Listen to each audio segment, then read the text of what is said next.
Hey, this is Steve, and you are listening to the FLAFFL House Fantasy Football Podcast, a part of the BS Podcast Network. Enjoy the show. In a world of ordinary fantasy football podcasts, ordinary guys rise up to bring you extraordinary analysis and entertainment. This is the FLAFFL House Fantasy Football Podcast with your hosts Kevin Cotillo, Sal Lito, and Stephen Marcus.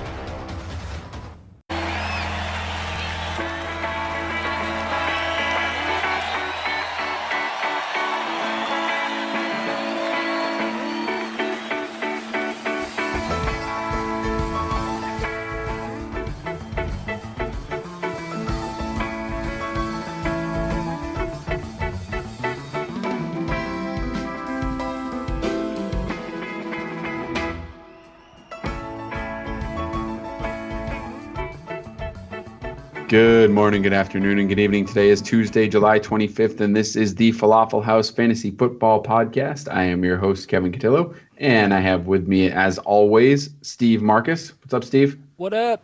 Oh, man, I'm so stoked. Football is back on for the first time in my life, in the vast expanse that is my life, these 31 years. I've been watching training camp on TV. I'm watching fake practices. I'm watching football players in pads play very lightheartedly against each other, and I have not been more excited ever for football. See, it's unfortunate for you because I couldn't imagine growing up in an area that doesn't have a team to go watch. I could go watch the Patriots training camp next week. Yeah, that's pretty nice. I mean, we got the 49ers that are pretty close. They're about 3 hours south of me, but I'm not a fan of them. And so, yeah, I'm not going to make that trip to try and go watch them. But I'm just happy that it's back. It's back around. We're getting so close. We are getting close. It is very nice. We do have the third member of the podcast here. I'm not sure if he can fit his head into the room in which his microphone is, though, because with the news of Kenneth Dixon going down for the season today, I think he's still riding this Terence West train all the way. 2016. The train from last year has not left the station, and Sal is still on it. How's it going, Sal? It's good. And anytime an older guy that you guys dismiss remains relevant, it always makes me happy. And I'll tell you, I had a conversation on the Fantasy Life app today with a user, and we went back and forth. And this goes back to my point that I made last year about Jamal Charles. And there's a mentality, especially with younger fantasy football players, to believe that this is Madden football and not real life NFL football. God, not the Madden. That's it's my the Madden. line. The Maddenization. I don't know why Steve is suddenly trying to claim my stuff, but yes, it's not like Madden. And when it says on the screen he'll be back in 4 weeks, he doesn't actually come back. But listen, I don't like to dance on anybody's misery, and it's a shame that Kenneth Dixon. Do that constantly to Steve. No, that's exactly. different. It's somebody I know. I'm talking about somebody with real hope and promise. That makes sense. Kenneth Dixon did come into the league last year as a guy we all liked, and he just has not been able to get his career started. And this could definitely be something that puts his entire career in jeopardy. I know it's not necessarily a career-ending injury, but it could be. And just to touch on a point you made about Steve not having a team to go and watch, imagine this. The team that I lived closest to within 25 minutes of my house that I could go and watch growing up was the New York Jets. I'd almost rather have nobody. You know, I can't blame you for that. I'm just going to say, calling us out for writing off old guys and talking about 2016, let's just bring up Matt Forte and Bilal Powell. Oh, boy. And just who was writing who off then, all right? I was sticking with the old guy, the old-timer. You went with the old young buck. And for about 10, 12 weeks of that season, I was looking pretty good. So don't... Man, it was like the first four. Nah, it was like 12. He had like three solid games in the beginning of the season. Then, and by week 8, it was the Bilal Powell show for Listen, sure. You're in this middle age group where you just don't understand anything. So me and Sal are on the fringes where we go back and forth. It was 12 weeks at least. Was there any kind of show going on with New York last year? I mean, you said it was the Bilal Powell. I mean, there was no show. If it was a show, It got Was canceled. very solid towards the end of the he fantasy came on. season last year. He came very on at the end of solid. the year. He was on the bench. He was a good value. If you looked at him on your bench and while you stave off relegation, smooth move, buddy. There's moves like that why Steve still has no hope in his life, and Sal continues to berate him. Terence West currently at ADP of 143. He is 3 spots behind Kenneth Dixon. I'm sorry, no, he's 20 spots behind Kenneth Dixon. Woo, and I expect that to change quite a bit. Interestingly enough, the ageless wonder, Danny Sal? Woodhead. Oh. No, not Sal. Danny Woodhead was much higher than both of them anyway at 79. So that will probably go up as well. We'll get into that a little bit more as we get through the podcast. But we have a great guest tonight, guys. Oh, no, I'm here. I'm always here. Oh, we can't call you a guest, is what you're saying. Oh, we have somebody else? No. We have somebody better than you. Better. Oh, my God. This is Better. exciting. Yeah, it's very exciting. Sigmund Bloom's going to join us tonight. And you know what? As much as I love talking to you guys, why don't we just get right to it? Good evening. We interrupt your currently scheduled podcast to bring you a conversation with someone whom you may actually care about. The FLAFFL House Podcast proudly presents their interview of the week. Please do enjoy.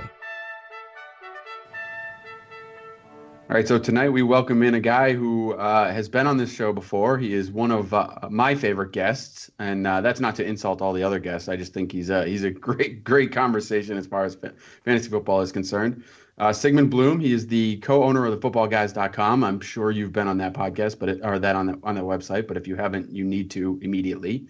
He is the co-host of the Audible Live and the On the Couch podcast, I guess is what you would call it, right? Yeah, and it's great to be back. Always a good time here. Always a good time as everyone's waking back up. Fantasy football, that short period of the summer when all we have is baseball. No disrespect to baseball. Hey, my Pirates are contending again. But training camps, and you can feel the first couple of drops in the storm of news. We get this Kenneth Dixon news today. Soon it'll be a deluge, gets all the brain cells firing. Then it'll be football games. And it's so much fun to go through the calendar together as a community. It's tremendous to get to be part of this and do the tour every year as we all get fired up again. Who's responsible for having a Penguin fan on 2 episodes in a row, by the way? Me. That's all me. Look, I am exercising my privileges as the host of my show. It's my couch. And it's off season. So Penguins fans, and I understand how Steelers fans, we're insufferable now. We're complaining, it's Ben Roethlisberger going to retire. Where Browns fans and Lions fans are just give us a morsel, a cracker, anything. So I feel the hate. We feed off of it now. Now the hate is directed at Sidney Crosby and the Penguins lifting the cup again. Please, it only makes us strong. Listen, as the resident Patriots fan, I can fully understand what you're going through there. So we had threw up in my mouth a little. Go ahead. we had JJ Zacharyson on last week, and he's also a big fan of the Penguins. So he had rubbed that in a little bit too. So it's what I said to him when I think I got called out by one of our fans for my pure disgust is that I feel like you guys are going to win it again next year too. So. We'll see. This is a team that knows how to win. They've got their superstars, and they're able to have incredible goalie play again. And they've got more holes to fill than they did last year. As I almost lapse into Yinzer talk. I am Western Pennsylvania born and bred, but we'll see. It's good look because the Steelers. I mean, the Steelers have not made the Super Bowl in this era when they've had to go through the Patriots. So we do have to hold. I know that the Bruins finally got one, but we do have to hold that over New England's head because it is a place where we have an advantage. Obviously, the Pirates haven't come close to the Red Sox success lately, so we take it where we can get it. Absolutely. All right, so you mentioned it, the juices start flowing. What have you been up to lately, and what are your big thoughts as we get into camp season, some of them kicking off this week? What do you have going on in your brain that you really want to take a look at to start off with? Well, what I've been doing is recording the preseason watch list with my co-host Cecil Lammy over at the Audible, where we go through every single team, we go through every fantasy relevant position, and we break down our thoughts, set the scene for what is going to unfold in training camp and the preseason, give us that framework, because we've all been staring at this stuff for months, and we think we have an idea of the range of possibilities. And then training camp changes that. Preseason changes that. Sometimes it's injury. Sometimes it's depth chart battle. Sometimes it's just a player showing up and looking like a different player, good or bad, than the last time we saw him. So that's really what we're looking for. But always in training camp, rookies, you get used to this feeling that from the news you get out of training camp, when enough people agree that a rookie looks well beyond his years, we know that's always the first chapter in a story that can be a really special story. New head coaches, new coordinators. We want to see what kind of attacks they're rolling out, what players are going to do as far as roles and their share of the production pie for that team. And otherwise, just keeping your ears open, because I do think that sometimes it's just intuition that tells you, oh, okay, in a few months, we may look back and see this as the first clue that something different than what we expected is going to happen. So, yeah. So to follow. Go sorry, ahead, go ahead. I was just going to follow up on that real quick. What have you heard lately, aside from obviously the Kenneth Dixon news that broke today, that you think might be one of those items that we look back in a couple months and say, yeah, that made sense? Well, I think that we have to at least be open to, and this is a developing story, the San Francisco backfield. And I'm not ready to write off Carlos Hyde. I am very impressed with Carlos Hyde's talent, and I think at least once or twice, we'll still see him rise to the surface as an excellent NFL running back. But we've heard enough things from enough different San Francisco 49er beat writers, including guys like Matt Maiocco, who've been covering the team for years, and you just build a trust with certain beat writers to say that the team is open to this. The team is open to Joe Williams or Matt Breida getting more work. Maybe the fit isn't great for Carlos Hyde. Maybe they're not enamored with Carlos Hyde. And then when you hear this news about Kenneth Dixon, and you know that Greg Roman coached Carlos Hyde in 2014, Roman was brought in part to revitalize the Ravens running game. Is there a chance of a deal going down there? I don't know, but it just feels like the San Francisco running back situation isn't stable. So when we watch the reps in training camp, when we see who's playing the most with the first team, when we parse those coaches' comments, we're going to put that under the microscope, because that situation feels like it's in flux. Sigmund, you brought up your preseason watch list, and you guys kicked off with the NFC South. I got the opportunity to divulge all 4 episodes today. And anybody who is at home and hasn't had the chance, they break them down per team. So they're about 20 to 25 minutes. They're easy to digest, but you could get all 4 teams in a little over an hour also.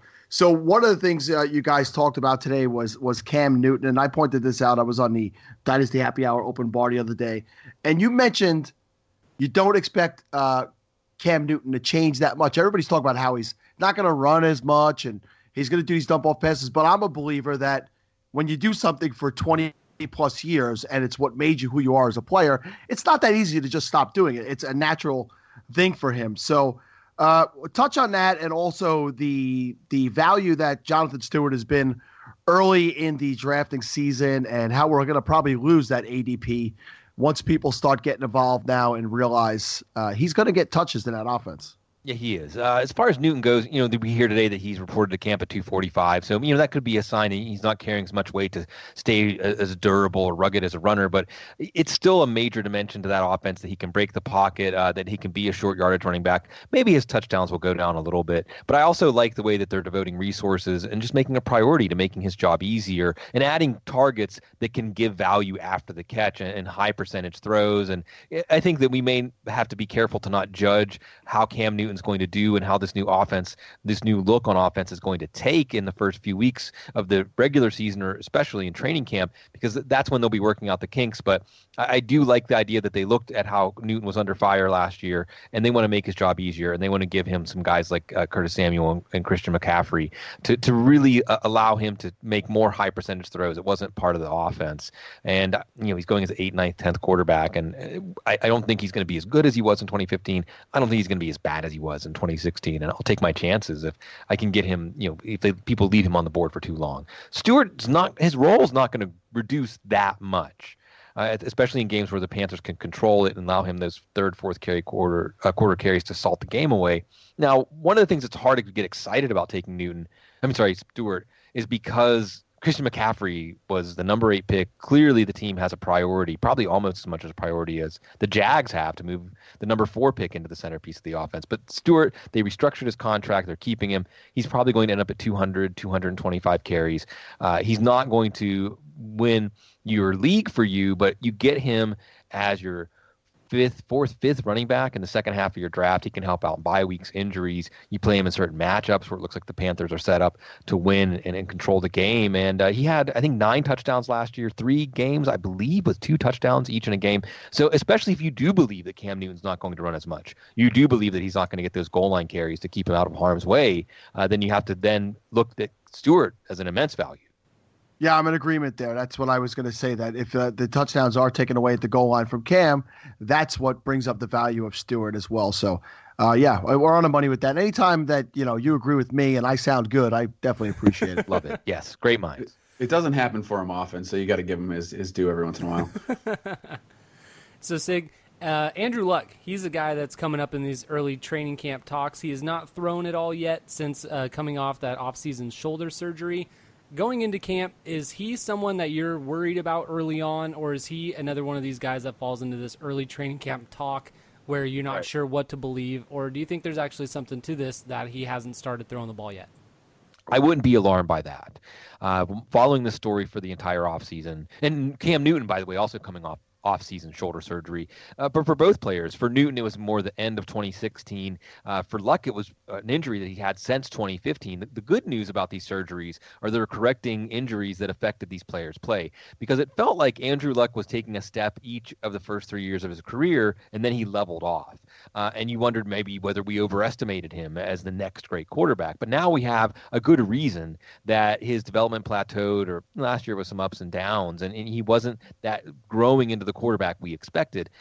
My understanding, everything I read and heard during the offseason, was that this probably would threaten his ability to participate in training camp or play in the preseason. And you certainly may have to take a leap of faith and take him without seeing him in the preseason. Now, this is the organization that ruined a lot of fantasy seasons when Peyton Manning's neck issue just didn't take and he wasn't ready to play. And they also didn't prepare, because the other good sign, I would say, is the Colts haven't made any personnel moves that show me that internally they're worried about Andrew Luck not being ready for the season or potentially not playing up to the level where they can use him.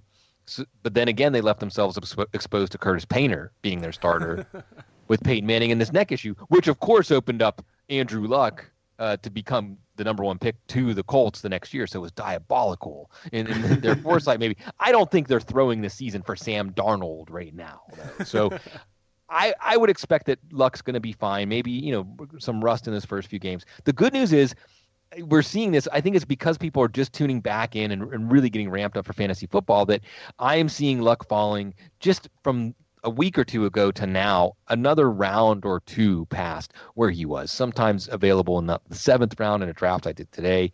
That's more than enough discount for the risk when you might have the number 1 fantasy quarterback, because again, with that shoulder fixed, we may not see some of the ups and downs he had the last few years. So we're not rushing in to get Scott Tolzien. No, and also, as an aside, it's not making me back away from T.Y. Hilton. It's not making me back away from Dante Moncrief. Unless I see the organization show a sign that they're worried, I'm not worried. I'm actually required by contract right now to ask you about Dante Moncrief, because he's been a guy that I'm all in again on, and you mentioned his name, so now I have to ask you what your thoughts are this year. Well, it was, he's still young. He came into the league very young, so there's still some upside for him to develop as a player, both physically and his skills. He's only 23. He's going to turn 24 in a couple of weeks. We know that he had the measurables coming out of Ole Miss that showed us a high physical ceiling, but the team didn't use him as a downfield target last year. They used him as more of a possession target. He did score a lot of touchdowns. Obviously, we want to see him stay healthy, but the new wide receiver coach, I think it's Sanjay Lal, had a lot of great things to say about him. So I think that in the 5th round or so, he is a player that can absolutely outproduce that draft position, because if he takes another step forward as he's still on the upslope of his career, he's playing with Andrew Luck. It's certainly somebody I'm not going to say he's my must pick in the 5th round, but I'm not going to talk you out of taking him in the 5th round either. I'll be watching the 3rd wide receiver battle there, whether it's Philip Dorsett or Kamar Aiken, or also Chester Rogers. Let's not forget him, the undrafted rookie. Just because of Moncrief's injury issues, if Moncrief does get hurt, there's going to be an opportunity there. Hey, I'm the Kamara Aiken guy on this podcast. I've been touting him. He's my, you could get him at such a ridiculously late value that if he does get that number 3 spot, and with Moncrief's injury history, he's a great grab. But I think T.Y. Hilton is still just so disrespected. I've been getting him in, 3rd round, 4th round. We do a couple of odd scoring leagues and stuff, but I just don't see year after year why people devalue T.Y. Hilton. Yeah, just because he's not a 6'4" guy that runs 4.4 and with a 45-inch vertical leap or something. He doesn't fit the number one. Well, he just doesn't fit that mold. He doesn't fit the A.J. Green, Julio Jones mold, but neither does Antonio Brown. Really neither does Odell Beckham when we look for size. But T.Y. Hilton, maybe it's just Indianapolis, not exactly a sexy football market, but he does it game in, game out. He gives you those 9 catches for 180-yard games that win your week for you. And I am seeing T.Y. Hilton not fall as much as Luck, but I'm also seeing him fall maybe from the early second to the mid and late second sometimes. So this is a good opportunity to get him while people were worried about Luck. All right, so one of the other passing games that I want to ask you about, you had an article up recently on footballguys.com where you ranked the passing game ceilings. It's your passing game ceiling report, aptly titled.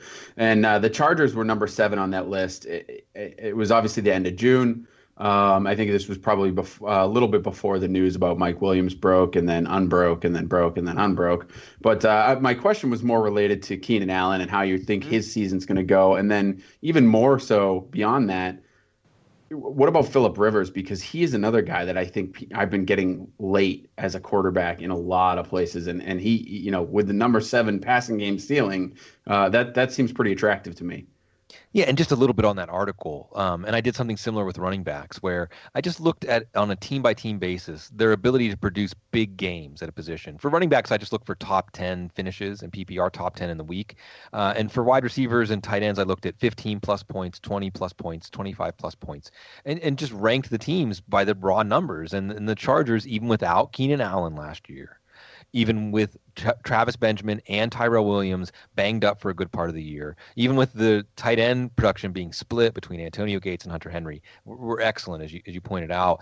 And everything should get better this year, right? Keenan Allen is healthy. He's ahead of schedule. It looks like he's going to have no limitations to open training camp. Travis Benjamin had his PCL issue corrected. Tyrell Williams was playing through a shoulder. Remember, Tyrell Williams was an unheralded player, undrafted free agent in his second year. So he's now got something going. Even without Mike Williams, they have every incentive to take it slow. They have his whole career to look at, investing a top 10 pick with this back issue. A mild disc herniation. That doesn't sound right to me. I don't think that.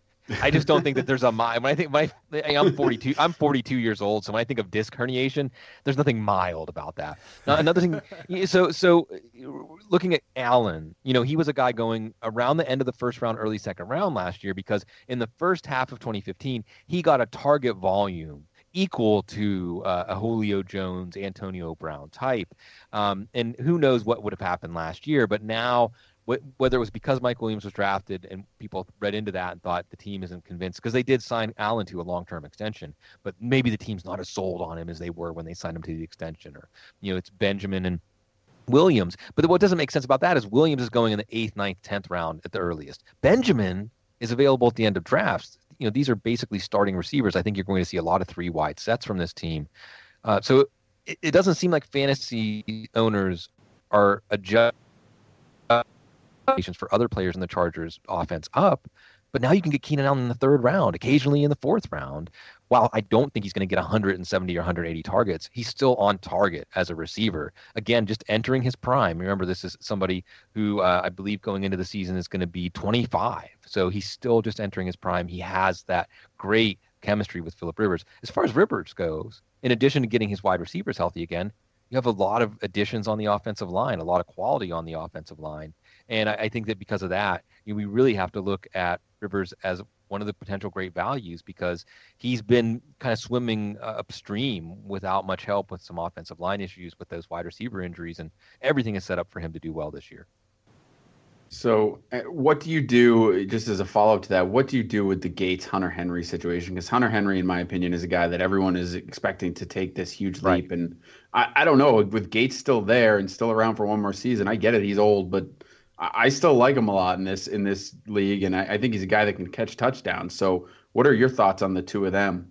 Yeah, I'd say that Gates probably still has more value, even though Henry will have more snaps. And I agree with you that projecting Henry with a year two breakout, because he did have good numbers for a rookie tight end. It's very difficult for rookie tight ends to have any sort of impact. But to project him to take another big step forward when Gates is still there, they're going to keep Gates in bubble wrap, except third downs and red zone situations and things like that. But that means when he's on the field, he's going to be targeted. And I think that's going to split that tight end production in a way that it's going to be unpredictable week to week. It's going to help Rivers. When we talk about a team having too many targets to be able to comfortably predict week to week how they're going to do, but they're quality targets, then that's great for the quarterback. So this all points back to Phillip Rivers. Excellent. And so in that same article, I thought it was interesting that you had the Seattle Seahawks all the way down at 29 as far as the ceiling is concerned for the passing game. And for me, that means, or at least when I read it, it suggested that you were a little bit, further down on Doug Baldwin than I think most. Currently, he's going 25th overall at wide receiver 11, which is pretty high and I know a lot of people are very high on him. So give me your thoughts on why you're a little bit further down on Baldwin than maybe most might be. Well, so first of all, again, this was a really straightforward objective ranking. I wasn't tweaking teams up or down based on my thoughts. I was just saying, I looked at this, I tallied the numbers, and here's how the numbers came out. And sometimes that can be the most revealing because it goes against some of your biases. I do think that when we look at how poor Seattle was at creating big games for their wide receivers and tight ends last year, we have to factor in that half of the season Russell Wilson was playing hurt. So what does the Seattle passing game look like when Russell Wilson is healthy for the whole season? Also, Tyler Lockett was really only healthy for a small part of the season. So out of this offense only produced 11 games of 15 points or more by a wide receiver or tight end. 4 of those were by Jimmy Graham. And Doug Baldwin actually only had 5. Now, he had 3 in the 25-plus point category, but Doug Baldwin had roughly the same numbers, actually not as good numbers as Golden Tate. Golden Tate had 3 games with 25-plus points, plus 2 with 20 to 25, and 1 with 15 to 20. So now Baldwin was better in the second half of the year than the first half of the year, but I just think that if we're looking at it, unless you're projecting a big step forward for the Seattle pass offense with a healthy Russell Wilson, my other problem is even if you do, how much of that is given to Tyler Lockett? I think Lockett's a guy who, if he can stay healthy, could take some targets away from Doug Baldwin. What about Paul Richardson, who really flashed at the end of the year, or Jimmy Graham, who last year I think wasn't practicing as much? None of us expected Jimmy Graham to look like Jimmy Graham of old last year, and he did for good stretches. It sounds like he's even healthier this year. So while I like Doug Baldwin, the player, and I'd like the Seattle pass offense to do better than last year, I think Doug Baldwin, he doesn't have a true number one profile, and they have a lot of good targets around him.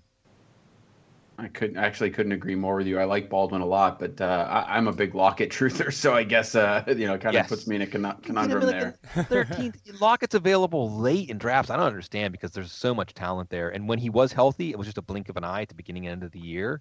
He produced. Yeah, I agree. All right, we're going to take a quick break to hear about one of our sponsors, and then we'll be right back.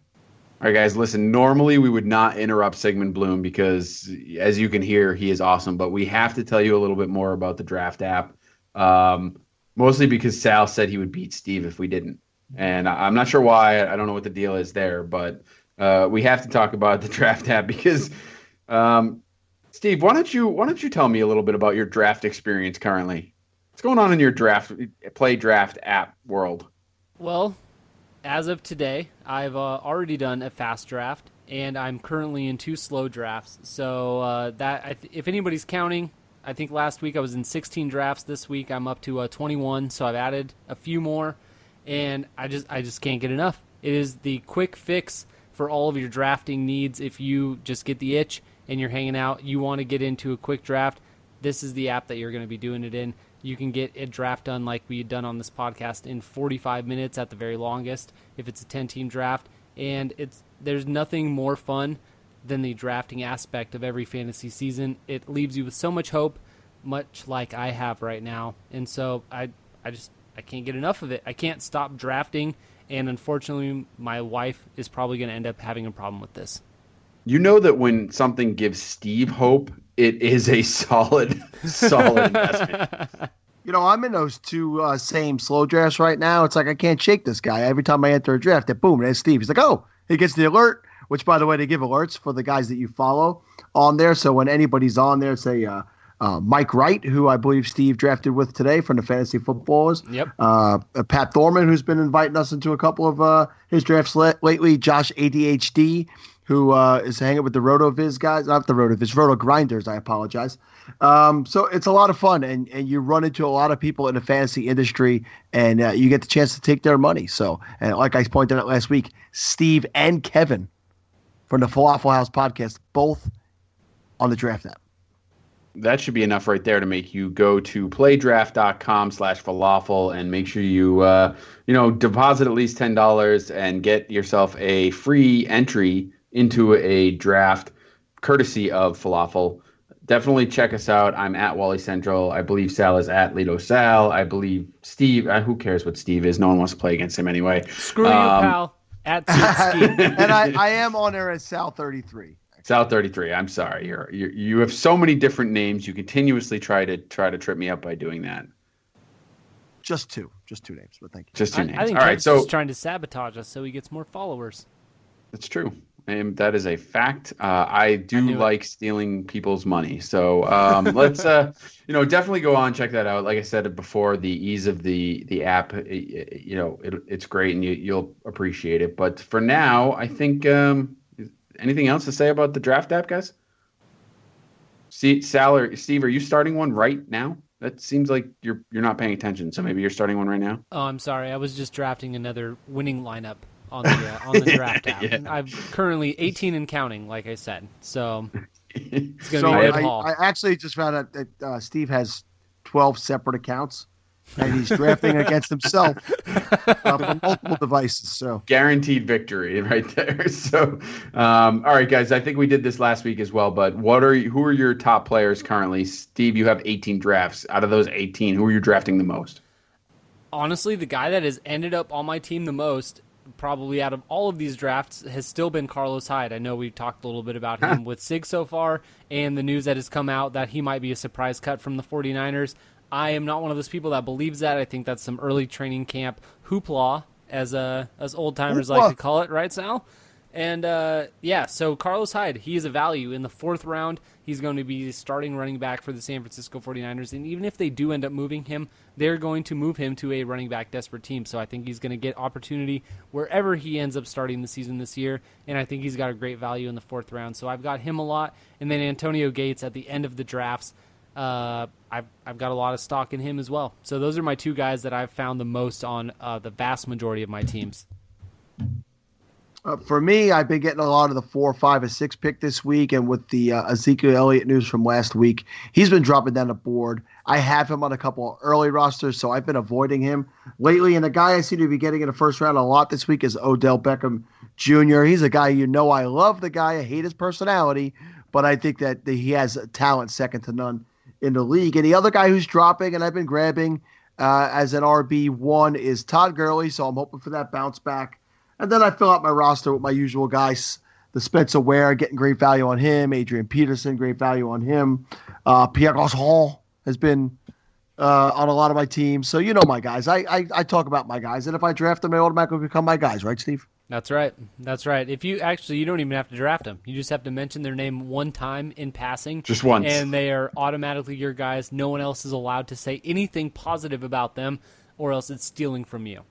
And forget it if you can somehow work their name into some catchy phrase like garçon or some kind of song. Then it's all over. So that's right. All right. So definitely go to playdraft.com/falafel. You can enter the promo code falafel. That's FLAFFL. If you're on the app, they're on iOS. They're on Android. They have best balls like we're talking about. They will have season long. Weekly individual drafts throughout the season. So get on there and check it out. And now we'll get back to Sid. All right, Sig. Last year when you came on the podcast, you were one of the few that were man enough to put Ezekiel Elliott at the top of your running back rankings. You had him all the way at RB2. And for a rookie running back, that seemed a little crazy. We talked to you about it. We asked you a lot. You gave us a lot of good reasonings for that ranking. And so I want to know, are there any rookie running backs coming out of this class? We've got Fournette, Mixon, McCaffrey, and Cook, the big four. Are there any of those guys that get close to that for you? I know no one is as high or in as good a situation as Zeke came into last year, but are there any of those rookie running backs that get you as excited as Zeke did last year? If the situation was as good, I'd say Joe Mixon.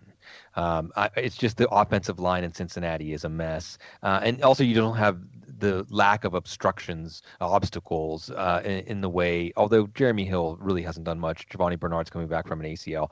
So far, as I'm doing drafts, I'm rarely taking Leonard Fournette.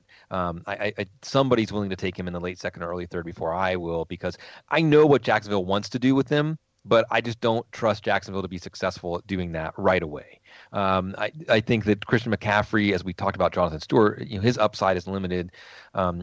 Certainly Joe Mixon's been moving up, and I don't find myself taking him as much because somebody is a little more excited about him than I am, but I won't be surprised if he's the best rookie running back for fantasy football. And then Dalvin Cook maybe is a guy that is overlooked, and much like Mixon, he has the talent to just take over that backfield. So, and even Samaje Perine, who I think that Rob Kelly is going to start the year as the starter there in Washington. We'll see how that turns out. So there's not really that one rookie running back to target. But that being said, this is where we're watching the training camp news. This is where we're watching preseason, because sometimes a player, and note that Jordan Howard didn't show us that in preseason. He didn't show us that in a way that we could see it coming. So we have to keep our mind open. But I do think in the next few weeks, you'll hear by the tone and tenor that coaches use which of these rookies, because it's all about trust, and which of these rookies are really earning that trust, which is the foundation of fantasy value.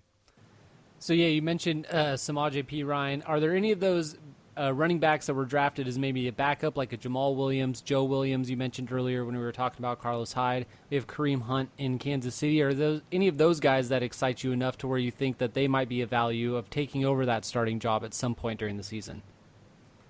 Perine could take over in time, but remember, Matt Jones lost his job not because of ineffectiveness, but because of fumbling. So if Rob Kelly is effective, then Perine could remain the backup. And Spencer Ware in Kansas City is a tough guy to write off. He was fantastic before his concussion and more pedestrian after that. So we're going to be watching to see which Spencer Ware we're getting.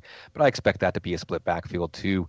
Jamal Williams could get to close out games. And I suppose if you're not a Ty Montgomery believer, then that's a reason to look at Jamal Williams at the end of the draft. But I'm not sure that he's even the best rookie running back, as they got Aaron Jones, the UTEP product, and they also have Devontae Mays, an athletic wonder who makes some big plays. The guy that I'm looking at, that I'm trying to get in almost all my drafts among the rookies, is James Conner, the Steelers' third-round pick. And one of the reasons is that the Steelers' backup running back, DeAngelo Williams, the last few years, 2 years ago, he was a league winner. Last year, he gave you 2 top 10 starts out of the 3 games that Le'Veon Bell was out. The Steelers tend to use one running back heavily, whether it's Bell or Bell's backup. They spent a third-round pick on Conner. They obviously see him getting even better than he was in his first year back from cancer last year. His era was pointing up. He was getting better. If we get the James Conner that we saw before he was battling cancer, we have a running back somewhat favorably compared to a Jordan Howard. Le'Veon Bell hasn't made it through an entire season healthy yet.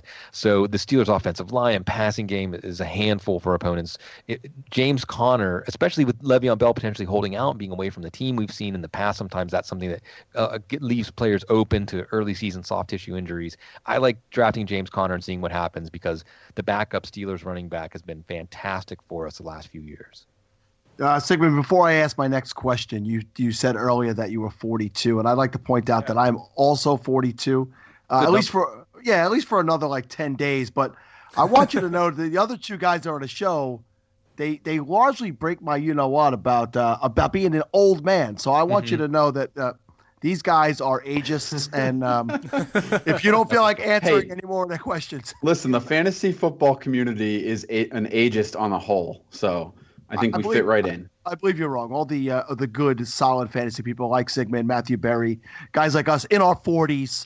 I'm just saying that we are trained as fantasy football fans to factor in age when we're considering players. Sometimes it spills over. That's a good point. Someone needs to do a study on this for sure.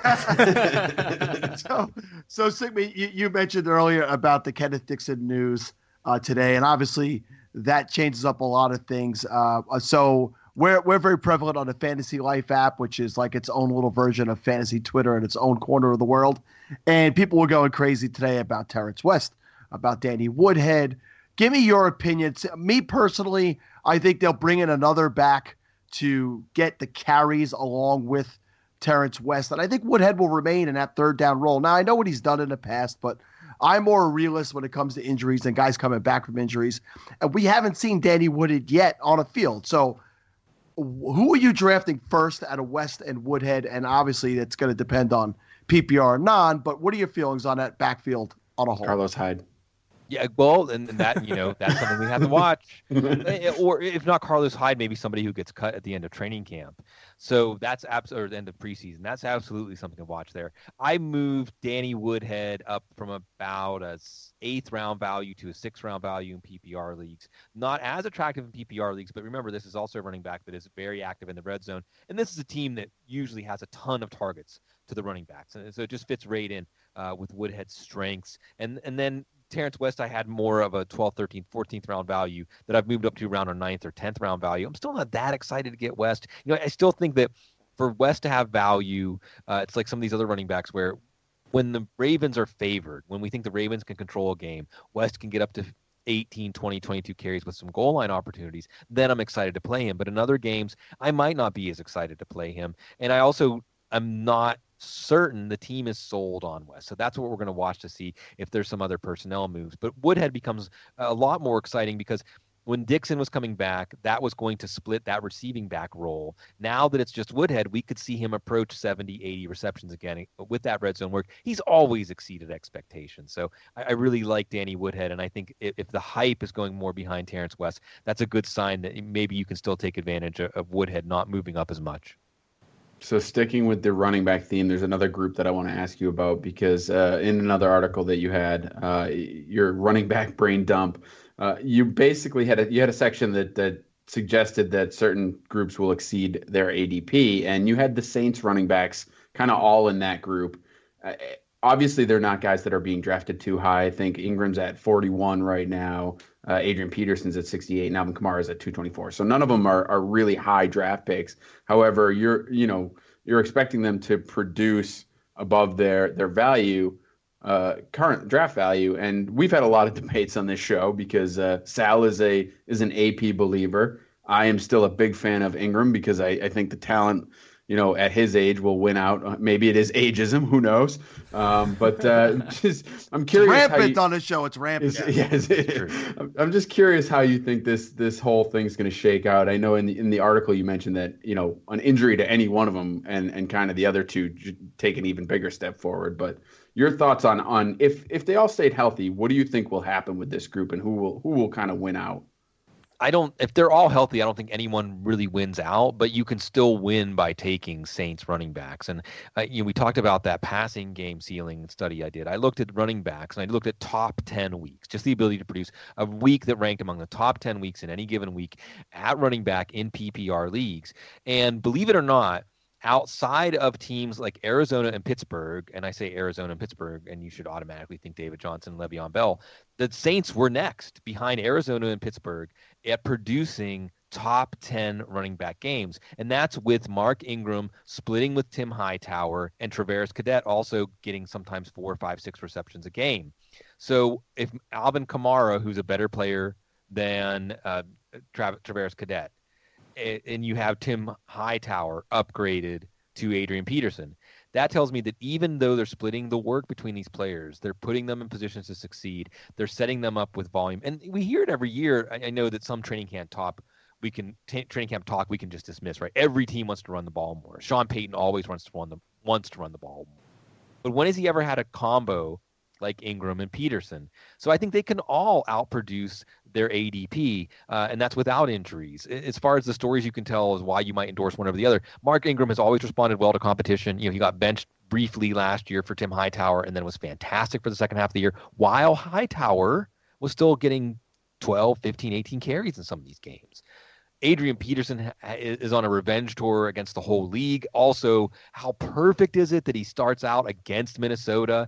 This is a guy, the motivation for him to show the world that he was disrespected, that's something for New Orleans to harness. So you might play Ingram or Peterson as your flex, and some weeks you might only get 5 or 6 or 8 points, but some weeks you're going to get that 150-yard game with a touchdown or two. New Orleans creates a lot of scoring opportunities for their running backs. And then Kamara, he can be in PPR leagues, a sneaky play, and somebody that, this team traded their 2018 second-round pick for Kamara. They clearly have a plan for him, just like when they spent a second-round pick on Michael Thomas last year, even though they needed defense at every level. So is the current ADP correct though? 41, 68, and 224. You think that's about where they should be? Well, I mean, I wouldn't be taking Mark Ingram until the 6th or 7th round. I think that taking Peterson in the 6th round, I'm fine with that. And I don't love the running backs that you can get, except for maybe Marshawn Lynch in the 3rd or 4th round anyway. So I'm fine with taking my running back in the 1st or 2nd round that I really like, and then not taking another running back until the 6th round. If that's Peterson and we roll him out, I know that if I draft Adrian Peterson, I am starting him against Minnesota. So I know so you get at least 1 week. Exactly. I know I've got my running back 2 for week 1, and then I'm going to draft some other players later on, to see what happens, Rob Kelly or Terence West or Jonathan Stewart or any number of other guys. And so I'm fine with Adrian Peterson where he's at. And Kamara you can get for a song. I think especially in PPR leagues, that's somebody you want to pursue. You mentioned so many backs that I like tonight, Ware and Lynch, and I'm just going to definitely be bringing this up to Steve and Kev going forward a lot. Wait, you say that like we're against all of those guys. You shut your mouth. Whatever narrative works for my point, we go with. Sigmund, getting away from fantasy for a second and into real football. Sure. I'm expecting the Cardinals to have a bounce back year this year and be in a 2015 form. Along with that will be players like John Brown making a comeback. But looking at regular football and football teams, who are some of the teams that were not in the playoffs last year that you expect to make a push this year? I'd love Tampa Bay. I'd love Tampa. This is a team that their offensive line is starting to gel now. They add Deshaun Jackson. They add O.J. Howard, who can help, especially as a blocker right away, give them a lot of 2 tight end sets. They had nothing at number 2 wide receiver last year. Jameis Winston has the deep arm and ability to bring Deshaun Jackson. The Jackson and Tampa fit. I don't know if y'all remember going back to free agency, which seems like forever ago. There was no suspense about where Deshaun Jackson was going. We knew that for days before free agency because the fit was so perfect. And then this defense, if we remember, was dominant at times in the second half of the year. We saw them really shut down Seattle. We saw them really stifle opponents at home. And they've brought back all the key pieces of their defense. I think this is a team that on both sides of the ball is really starting to fill out the blueprint and really coming together. On the AFC side, Tennessee, this is a team that, again, you get Eric Decker, you draft Corey Davis, Marcus Mariota is going to be healthy now. They might have made the playoffs if Mariota had stayed healthy last year. They've got a great running game. They have a great offensive line. The AFC South is kind of wide open, but I think that Tennessee has made a lot of strides on the offensive side of the ball, and that should be putting them to the top of that division. You mentioned Tennessee there. I saw earlier on Twitter you posted a comment about Tennessee potentially using DeMarco Murray and Derrick Henry like the Atlanta Falcons used Devontae Freeman and Tevin Coleman last year. Do you think their offense is tailored to run that way, or do you think there's any possibility that they might actually try to utilize both of those backs this year? Well, Derrick Henry, we saw last year in flashes, is a tremendous, tremendous talent. And when I say that they'll use them like Freeman and Coleman, I mean in terms of volume. Obviously, Henry is not the receiver out of the backfield that Coleman is. But certainly, Henry making strides going into year 2 can leave them no choice but to give him 10 or 12 or 15 touches a game, cut back DeMarco Murray maybe to more like 16 to 20 touches a game, keep Murray fresher down the stretch. But Devontae Freeman, in a similar role last year, still gave us enough to be worth a first-round pick. Actually, Freeman's best games came with Coleman in the lineup. When Coleman went out for 3 games, Freeman's production dropped off a little bit. So you can have DeMarco Murray as a second-round pick and deliver that value. You can have Derrick Henry you're getting him in the 7th or 8th round. He might deliver 4th or 5th round, running back to flex value. And the reason there's more there is because if Murray does get hurt, and he has been known to get hurt in the past, then you're looking at Derrick Henry. Where would we be drafting Derrick Henry if we hear tomorrow DeMarco Murray tears his ACL? First round for me. First round. So you have somebody that can be a flex or a running back 2 for you as it is if he shows out so well, and I think there's a possibility he will, that the Titans can't keep him off the field. But if Murray goes down, cha-ching, jackpot. All right, and one last question from me that actually comes from one of our favorite users off of the Fantasy Life app. We're in a bunch of leagues with this guy. His name is Kareem. He wants to know from you, since you've been playing fantasy football for so long, what is your favorite league to play in and why? Ooh, wow. There's a league. We don't do it anymore. We haven't had the draft for a few years. I was like, GOIDPANKL. It stood for something about kickers. The K was for and we did nothing. We had no kickers, but we had 2 quarterbacks and 2 tight ends and 3 running backs and 4 wide receivers. And we also had, 2 defensive tackles and 2 defensive ends and 3. I love my IDP leagues with full IDP lineups. And what it made was, this is your fantasy draft, and this is your fantasy draft on drugs, where you just never knew what was going to happen. J.J. Watt was worth as much as the best running back or wide receiver. The bet you had to start 3 linebackers, and linebackers scored like wide receivers. So it was really difficult to know what was coming in any given round. You didn't try to time runs. You didn't try to project what your league mates were going to do. You just took the players you believed in. And it reduced fantasy football with the complex scoring system and lineups really back to the basics, which is who's good at football? Who do you think is going to be good this year? And that's what made it my favorite league. Did you calculate the scores with an abacus like Sal does? Or the solar calculator, where you can put in the numbers and turn it upside down and give Sigmund, talking about odd scoring leagues, different leagues. We Scott Fish is a good friend of ours, good friend of the show. We play in so many different leagues with him, and all 3 of us are right now in the King of the Hill Koth leagues.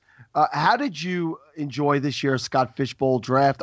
And is it completed already? Some of them I think are still dragging on, but how did you enjoy it? How did it go for you? And who are some of the guys you're playing against? Oh man. First of all, yes, Scott Fish is doing such incredible work. He's one of the best faces for the fantasy community to show that we're having fun and enjoying ourselves, but we also have a desire to give something back. And the Fishbowl is like the gala event of fantasy football, and I was really happy to be part of it again. Our draft ended really fast. It was one of the earliest ones, the Eeyore division, and some of the other people in my league include Rick Flieger, Leo Howell, also Scott Engel, Matt Wispy. It was really a lot of fun. I had the 7-hole, and because of the 2.5, and I love that the Fishbowl is ahead of the curve, so the point per first down, but 2.5 points for a tight end first downs, and then of course the chance to start 2 quarterbacks. So I hammered quarterback and tight end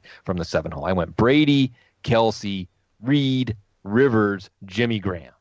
Oh, Matt Wispy must have been beside himself when you took all those tight ends. He was, and in fact, we had the same strategy basically. But I think because we had the same strategy, and it's funny that you say that about Matt, because let me tell you what Matt's first 5 picks were. His first 5 picks were Gronk, Breeze. My brain is not working here because I'm 42. Greg Olsen, Yeah. Tyler Eifert, and then Kyle Rudolph.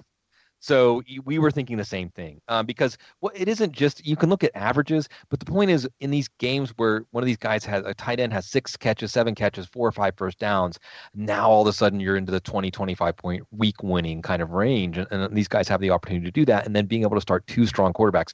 I felt like I could, if I filled out my 2 quarterbacks and got as many top tight ends as I could, then I would rub 2 sticks together at wide receiver and running back. And really, I was happy with the wide receivers. I got Golden Tate and Tyreek Hill and Emmanuel Sanders. I got Doug Martin at the suspension discount in the 9th round. And then lucky me, I took Danny Woodhead in the 10th round because I knew that he would have better starts in the first 4 weeks when Dixon was out. So that worked out well for me. Randall Cobb, Deshaun Jackson, Marvin Jones. I got James White and Rob Kelly and Dion Lewis and Ted Ginn and Tyler Lockett. So I was really happy with the quality of depth I was able to assemble at running back and running back and wide receiver after hammering those positions. We'll see how it goes. It's a really fun draft, and it's been fantastic to watch this thing blossom into really, I think it's the event of the draft season. It was so weird to see posts of guys like AJ Green and Allen Robinson going in like the 3rd and 4th round, though. It's just so strange. It's a mind bender, much like I was saying from that Goy to Pankel draft. And it's really fun to be in drafts where you don't know what's going to happen, because I think we all do enough drafts where it's predictable and it kind of lulls us to sleep. Absolutely. All right. We want to thank you so much for coming on, Sigmund Bloom. Real quick, last time you were on, we talked to you about the number of fish concerts you had been to. So I have to follow up. Have you been to any in the past year? And I'm curious what your favorite Fish song is. Yeah, wow. I went to the Dix run last year, but otherwise, I'm spending a lot more time now going to some jazz and soul and R&B and shows around this music scene that comes out of Kendrick Lamar. But that being said, probably the first Fish song I really fell in love with was Divided Sky. But as we speak right now, so you're going to let me geek out for a second. Yeah, absolutely. Go nuts. because I'm smiling because, there's a little part of my heart that will always be with Fish. And Fish is doing something right now, a 13-show run at Madison Square Garden. They're in the middle of it right now. And it's called the Baker's Dozen. It's 13. And they actually are making each show a donut. And they're giving out a free donut of a particular flavor every show, and they're working the flavor of the donut into the show. So they gave out a coconut donut and did the Harry Nilsson song, lime in the coconut, and they did a strawberry donut and did Strawberry Fields and Strawberry Letter 23. So tonight is the jam-filled donuts. Oh wow! And the Fish world is collectively freaking out because they're taking songs that are usually 3 or 4 or 5 minutes long and stretching them out to 20 or 25 minutes. So listen, I was always told if you're going to go to a Fish show, you don't eat random food that people give you, though. So no, I don't know. It's true. Watch out for those kind veggie burritos. Sometimes not. All right, Sigmund Bloom. You can find him at Sigmund Bloom on Twitter. He's obviously on the footballguys.com website, and check out both the Audible Live and On the Couch with Sigmund Bloom. We appreciate you coming in again. Thank you very much. Oh, anytime, guys. Even if we weren't recording, if we were just hanging out, I would look forward to it. So would we. Get it to New York, and we'll go to Madison Square Garden together. Yeah, you got it. Let's do it. Right here. Thanks, Sig. All right, just one more big thank you to Sigmund Bloom. Always a great guest when he comes on. He just knows so much more than both Steve and Sal combined. So it's nice to have intelligent conversation with him. Sounds to me like he liked all my running backs. That's right. Pretty much anybody ranked from 1 through 30. Those are my guys. Those are your guys. Right. I have AP outside of the top 30 there, so. You're a fool. I've got him as a borderline top or RB2. So I don't know why you're throwing me under the bus like I'm anti-AP. I'm just higher on Ingram. All right? You're much easier to throw than Kevin. I'm thinking about my back. I'm getting older. Fact, not opinion. I got to put on some more weight. Yeah, you really should. Yeah. There's just you're very weak. You got nothing. I'm very weak. I'm going to fight you whenever I see you. I'm going to fight you. Well, I'm going to record that.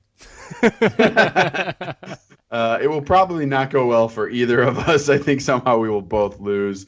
Not to mention, I do believe Sal has told you on multiple occasions that you will get a specific type of punch when he sees you. So that's true. I get a lot of specific gifts whenever I backtalk Sal or whenever I say something that Sal does not agree with. A lot of unfavorable gifts getting punched in a sensitive area. So, right. Yeah. So you got that to look forward to. Outside of that, let's just get to some finishing thoughts. All right. Well, thanks again to Sigmund Bloom for coming on the podcast tonight. If you'd like to check us out on Twitter, you can follow us at FLAFFL House. You can follow each of us on Twitter at Wally Central, at Lido Sal, and at Sid Skeet. Check out the website, flafflehouse.com. We are adding new writers as the days go on. We are pumping out more content day after day, and so you can check that out. Check us out on Facebook and Instagram. Just search for FLAFFL House everywhere and anywhere on the internet, and you are going to find good things related to us. And so I don't think I can do any better than that. Sal, go ahead. Yeah, so July 25th, 1 year ago today, we had my son on the show because today is his birthday. He turns 16 today. And when I thought about that, I said, wow, we've really come such a long way as a show in that time. So I want to give a shout out to you two guys and tell you I'm proud of you guys. I'm proud of what we've created here. We're doing so much better in our downloads lately, and the show's just coming together in a great way. So I usually break both of your chops, and I'm going to tell you both tonight. I appreciate you both, and I'm happy that you put up with me. And if you try to get rid of me, I do have your addresses from that time I mailed something to your children. Well, that just sounds so bad on so many levels. Yeah, that's a threat to us and our children, it seems, all at the same time. Well, thank you, Sal. We do appreciate that. You know what I think about when I think about the fact that your son was on a year ago on his birthday is what the hell is he doing tonight? Did he big time us? Yeah, he is out enjoying himself. He was down at the ball field today with his cousins. He's got 3 cousins, so he's the only boy in our family. I have 2 daughters and him. So he's got 3 cousins that live in the same town, and they're like brothers, and they do everything together. So he's hanging with them tonight. He just sent me a couple of pictures of him eating flying saucers from Carvel. So he's being a little bit of a selfish brat with that. He's not bringing any home for dad, but yeah, he's out enjoying himself. He's 16 now. It's a whole other world. I'll probably see him maybe once or twice in the next 3 years.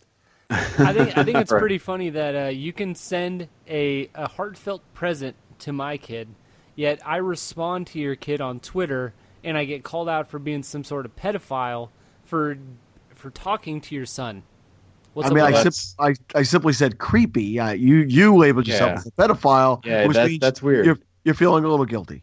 Yeah, and also Sal, just to be clear, when Sal sent gifts to our children, he did address them to us first, so that we could, inspect them, make sure they were okay. You went directly to his kid. That's weird. But I was making fun of Sal in the process.